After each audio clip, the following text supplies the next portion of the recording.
Hello dear students, myself Manish Pandey teaching mathematics in PP Swani Center for Excellence. Last lecture में मैंने आपको बताया कि किस किस तरीके से सेट को रिप्रेजेंट कर सकते हैं, रिप्रेजेंटेशन ऑफ सेट्स क्या है ये मैंने आपको बताया। और मैंने आपको कुछ स्टैंडर्ड सेट्स के बारे में बताया कि जिनके स्टैंडर्ड डिफिनीशन पहले से फिक्स है कि किन्हें क्या बोलते हैं, वो मैंने आपको लास्ट लेक्चर में बताया।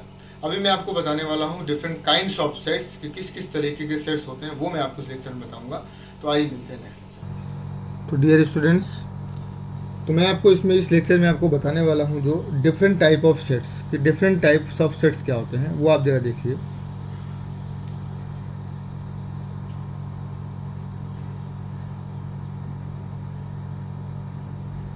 डिफरेंट टाइप ऑफ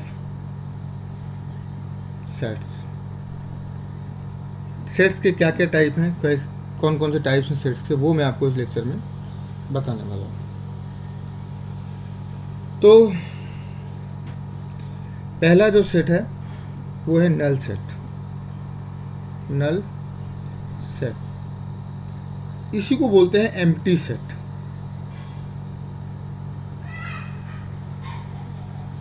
कई बार इसको वाइड सेट भी बोलते हैं, वाइड, VOID, वाइड सेट। एक ही सेट के तीन नाम हैं, वाइड, एम्प्टी, नल।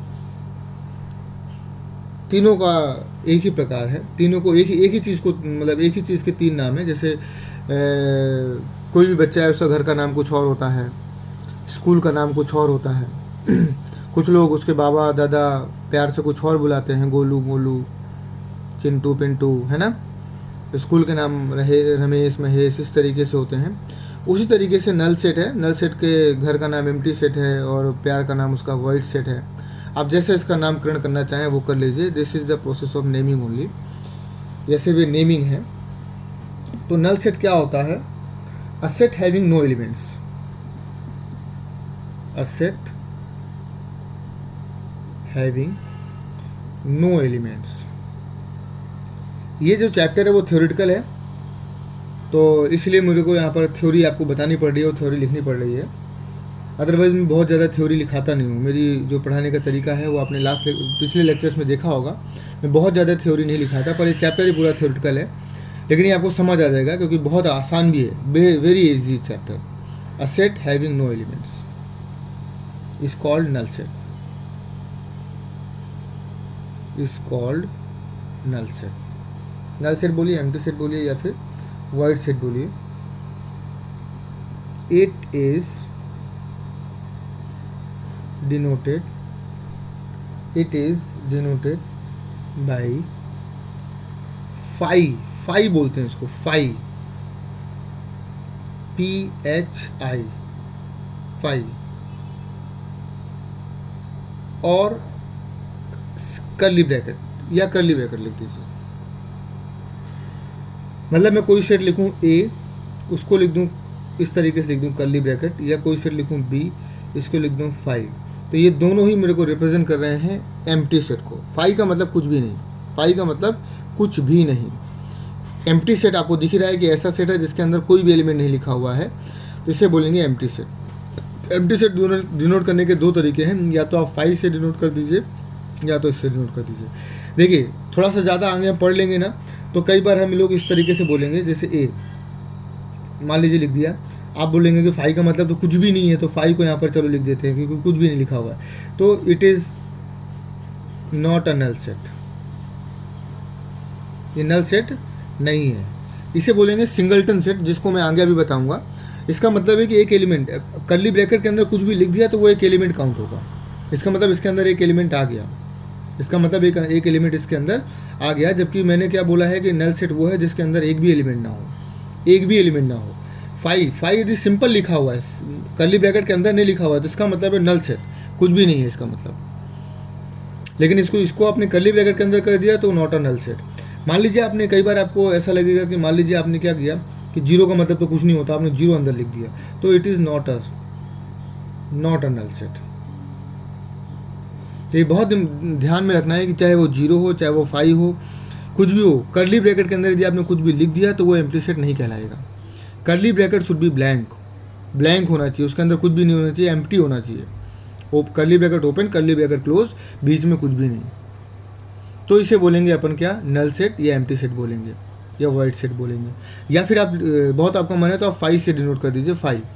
5 को 5 डिनोट कर देंगे तो 5 का मतलब है कि कुछ भी नहीं, बी एक एम्प्टी सेट है, इसका मतलब यदि आप सिर्फ 5 लिख देंगे तो इसका मतलब एम्प्टी सेट है। लेकिन आप कर्ली ब्रैकेट के अंदर 5 लिख देंगे तो इसका मतलब है it is a not a null set, it is a singleton set. Singleton set के बारे में आपको भी बताऊंगा। It is also a singleton set. Singleton का सेट का मतलब होता है ऐसा सेट जिसके अंदर एक एलिमेंट हो, सिंगल एलिमेंट हो, उसे बोलते हैं सिंगलटन सेट या फिर यूनिट सेट। उसको मैं आपको नेक्स्ट बताने ही वाला हूँ। तो this is all about null set. अब इसी तरीके से मैं आपको बताता हूँ सेकेंड जो सेट है, ये हो गया नल सेट के बारे में। सेकेंड सेट है सिंगलटन सेट। सिंगलटन सेट या फिर इसी को बोलते हैं यूनिट सेट। यूनिट सेट तो अ set having one and only one element is called singleton or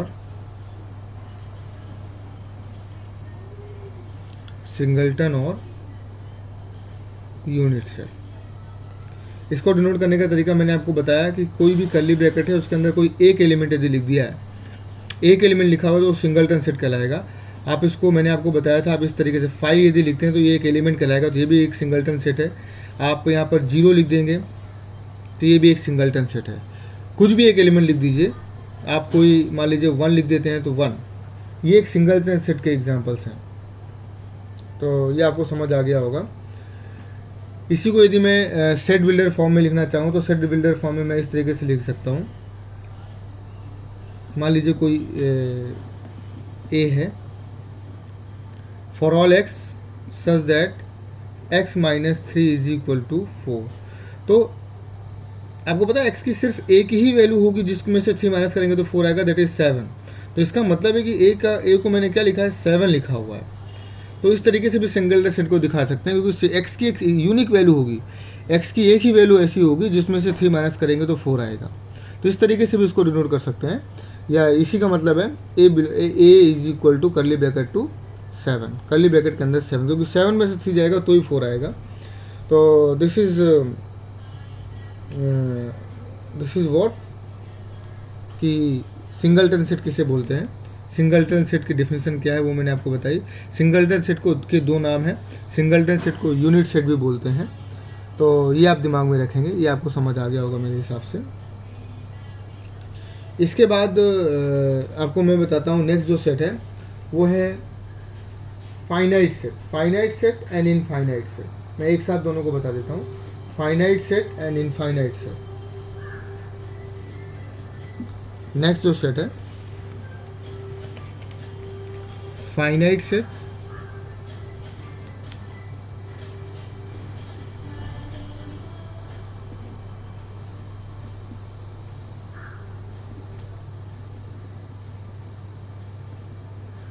finite and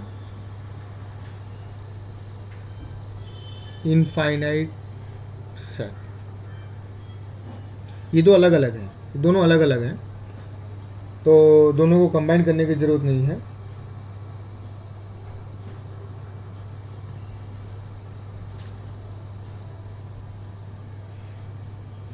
तो फाइनाइट सेट अपने नाम से ही पता चल रहा है, जैसे उसका नाम है वैसे ही उसका काम है।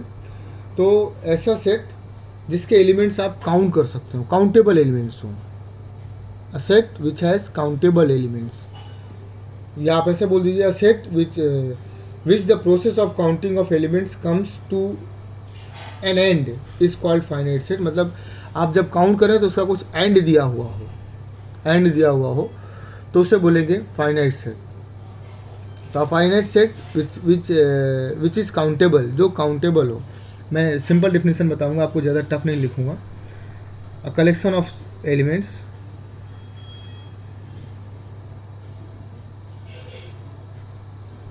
collection of countable elements. Countable elements is a finite set, and which has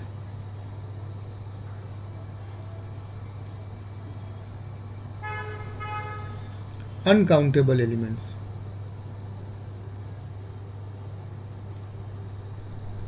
Is infinite set. दोनों का एग्जांपल मैं आपको बताता हूँ. जैसे मान लीजिए कोई एलिमेंट है, लिखा हुआ 1 2 3 4 अप टू 10, तो it is a finite set क्योंकि 10 तक काउंटिंग है. बी लिखा है 1 2 3 डैश डैश एन लिखा हुआ है, ये भी काउंटेबल है क्योंकि एन तक काउंट करना है. एन यदि एन फिक्स है तो एन फिक्स कर दिया है, तो यदि एन फिक्स नहीं किया है तो it is uncountable elements. N के बारे में बता दिया है कि एन तक काउंट करो, एन के बारे में कुछ आपको बता दिया है तो वो काउंटेबल है, अदरवाइज वो काउंटेबल नहीं है.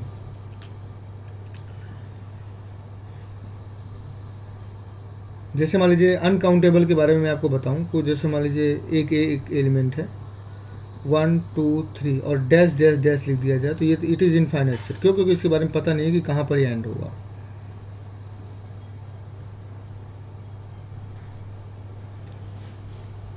जैसे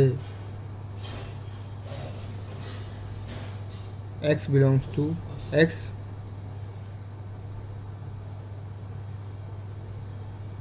are animal.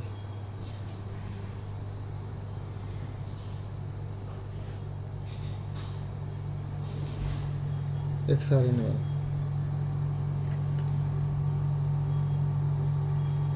एनिमल को बेसिकली सेट में नहीं लेते एक्चुअली, क्योंकि एलिमेंट को ले लेंगे तो एलिमेंट कौन सा एनिमल की बात कर रहे हैं, किस एनिमल की बात कर रहे हैं, किस टाइप के एनिमल की बात कर रहे हैं, तो उसको छोड़ देते हैं फिलहाल, उसको नहीं समझते. कुछ और देखते हैं इसमें. जैसे मान लीजिए भी आपका कोई और दूसरा एक सेट ले लीजिए, x belongs to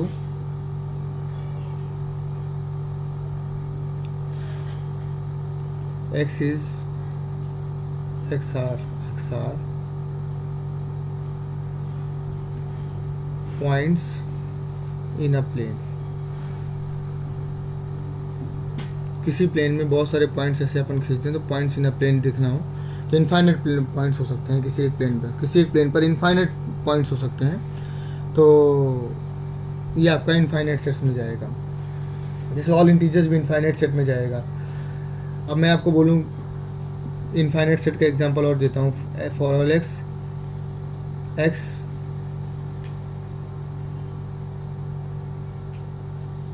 less than 3. Less than 3 का मतलब क्या हुआ? लेस देन 3 कुछ भी हो सकता है. 2.99 हो सकता है, 2 हो सकता है, 1 हो सकता है, 3 हो सकता है, और -1 भी हो सकता है, -5 भी हो सकता है. अब जैसे मैं और भी यहाँ पर लिख दूँ, और भी इनफाइनाइट सेट के तो so many examples are there. For all x belongs to r and अब देखिए ये बहुत इंपॉर्टेंट सम है. x belongs to r real number को बिलोंग करता है, इंटीजर को बिलोंग नहीं करता, रियल नंबर को बिलोंग करता है. तो 1 से 2 के बीच में कितने एलिमेंट होंगे? इनफाइनाइट एलिमेंट हो सकते हैं. क्यों? 1.001 1.1 1.100005 1 इस तरीके से करके 1.99999999 तक इनफाइनाइट एलिमेंट्स हो सकते हैं. तो it is a set of infinite element, मतलब जिसमें इनफाइनाइट सेट्स होंगे. इसके बाद अब मैं आपको एक इम्पॉर्टेंट चीज़ बताता हूँ, जो फोर्थ है, cardinal number. Cardinal number of a finite set. Cardinal number क्या है? कार्डिनल नंबर क्या है वो आपको बताना है. तो कार्डिनल नंबर क्या होता है? The number of distinct element number of distinct element in a finite set, in a finite set. For example, जैसे मान लीजिए ए के अंदर लिखा हुआ है 1 2 3 ABC, तो कार्डिनल नंबर का मतलब है NA, इस तरीके से डिनोट करते हैं NA का मतलब ए के अंदर कितने एलिमेंट्स हैं वो आपको बताने हैं. तो the number of distinct elements in a finite set है, तो 1 2 3 4 5 6 एलिमेंट्स हैं, तो कार्डिनल नंबर इसका है 6. तो इसका कार्डिनल नंबर है 6. तो नंबर ऑफ एलिमेंट्स ये डिफरेंट नेम है, ठीक है. नेम्स को याद कर लेना है, थोड़ा सा दिमाग में थोड़ा सा थ्योरेटिकल है. मैं मैथ्स में हमेशा बोलता हूँ कुछ भी याद नहीं करना, कुछ भी रटना नहीं है, लेकिन यहाँ पर मैं आपको बोल रहा हूँ कि ये थोड़े थोड़े शब्द हैं जो दिमाग में आप बैठा लेंगे तो आपको समझ आ जाएगा. कार्डिनल नंबर का मतलब है कि इसका कार्डिनल नंबर 6 है. फॉर एग्जांपल, जैसे मैंने लिख दिया यहाँ पर AEIOU, तो इसका कार्डिनल नंबर है 5. इसका कार्डिनल नंबर है 5. तो ये है कार्डिनल नंबर जो मैं आपको बताने वाला है, ठीक है. तो ये आपको समझ आ गया होगा. इसके बाद अब आगे अपन चलेंगे, जो कुछ डिफरेंट टाइप्स के और भी सेट्स आएंगे, तो वो थोड़े से इससे थोड़ा सा अलग है, थोड़ा सा क्वाइट डिफरेंट फ्रॉम दैट. तो वो मैं आपको नेक्स्ट लेक्चर में बताता हूँ. नेक्स्ट लेक्चर में इसके बारे में मैं आपको बताऊंगा कि और किससे क्या बोलते हैं, किस तरीके से उनको लिखते हैं. एक और पढ़ लेते हैं, बस एक छोटा सा मेरे को दिमाग में भी आया, तो इसको पढ़ लेते हैं. इक्वल सेट्स किसे बोलते हैं?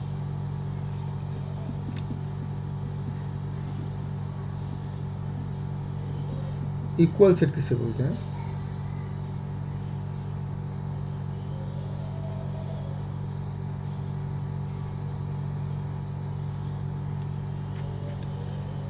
इक्वल सेट का मतलब आप इक्वल शब्द से ही पता चल रहा है, इसमें ज़्यादा परेशानी की जरूरत ही नहीं है. इक्वल सेट्स का मतलब आपको सीधा देखकर पता चल रहा है कि इक्वल सेट का मतलब ये है कि दो ऐसे सेट्स जिसमें एलिमेंट्स ए में जितने एलिमेंट्स हैं, मान लीजिए कोई एक सेट ए है, उसमें मान लीजिए 3 एलिमेंट्स हैं, कोई दूसरा सेट बी है, उसमें भी 3 एलिमेंट्स हैं, तो दोनों सेट्स क्या कहलाएंगे?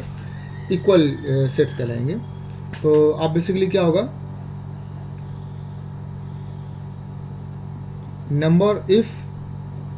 number of elements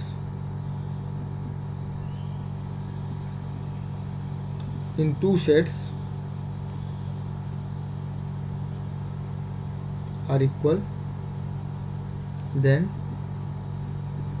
sets are equal sets. जैसे ए में लिखा हुआ है 1 2 3, बी में लिखा हुआ है 2 3 1, तो ए इज इक्वल टू बी. ए और बी आपस में बराबर है, मतलब नंबर ऑफ एलिमेंट्स के साथ साथ वो एलिमेंट्स सेम भी होने चाहिए. वो ऑर्डर चेंज हो सकता है. The number of elements in two sets are equal, then sets are equal sets, right.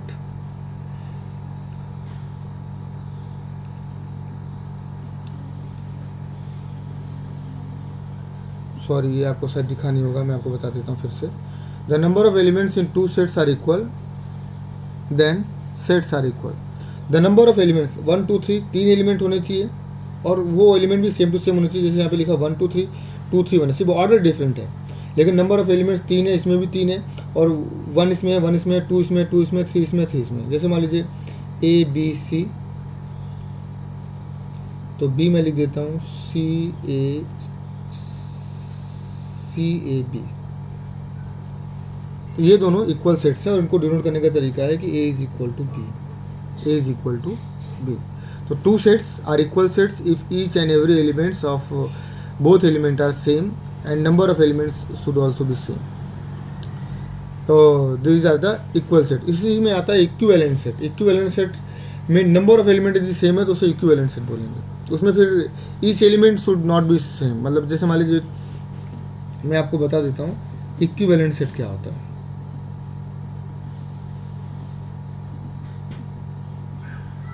Equivalent set basically सिर्फ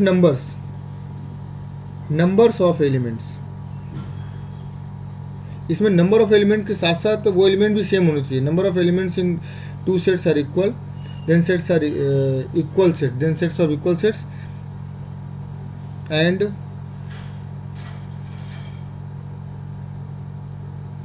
each elements should also same. ये आप जोड़ लीजिए इसमें, क्योंकि number of element should same only, should same. जैसे A में लिखा हुआ है 1 2 3, बी में लिखा हुआ है ABC, तो दोनों इक्विवेलेंट सेट हैं. A is equivalent to B, A is equivalent to B, दोनों इक्विवेलेंट सेट हैं. तो ये इक्विवेलेंट सेट का एग्जांपल है. इसके आगे मैं आपको नेक्स्ट अब लेक्चर में बताऊंगा. डिफरेंट टाइप के अभी और भी सेट्स हैं जो मैं आपको नेक्स्ट लेक्चर में बताऊंगा. तो अपन मिलते हैं नेक्स्ट लेक्चर में, ठीक है.